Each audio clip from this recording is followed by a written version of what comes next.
The new reality of our classrooms is that we're asking teachers, students, and families to do a lot more. Anything we can do to make things easier can be a big help. Let's say, for example, you are recording your Zoom meetings with students and you want to make them available in Office 365. When the meeting is over and you stop recording, Zoom takes a minute or so to convert your video. By default, these videos are saved in a user's document folder under Zoom.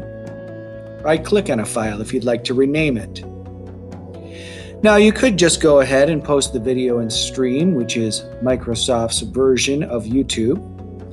Open up Stream, click Create, and either upload or drop your video in the window.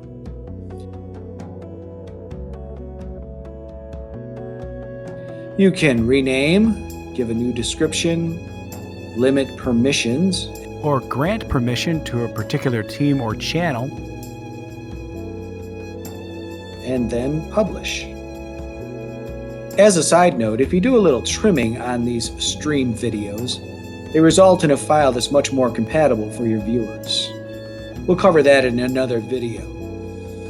Please note that it may take up to an hour for Stream to process your video. You'll get an email saying it's done. Click Share to get a link that can be pasted in Teams or an email. The file will also appear among your videos. Now, if you're finding families are having trouble downloading or viewing videos because the files are too big, you can use a tool in Windows to bring those file sizes down. Go to the Start menu and navigate to Video Editor. Click on New Project. Name the video. Then import that video you want to shrink. Drag your Zoom video to the project timeline.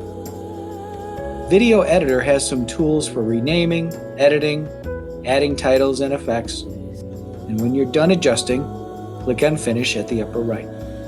The program will ask you what size you want, high, medium, or low. Medium should get the job done. Another way to help out your viewers is to make a YouTube channel just for your educational videos. Several teachers have been doing this, and what's nice about YouTube is it's widely accessible and it sizes files automatically. YouTube does require a free Google account.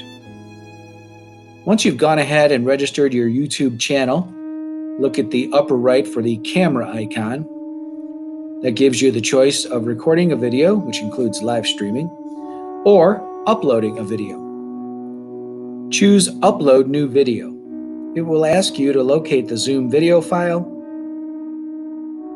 at which point you'll get a few screens asking if you want to rename.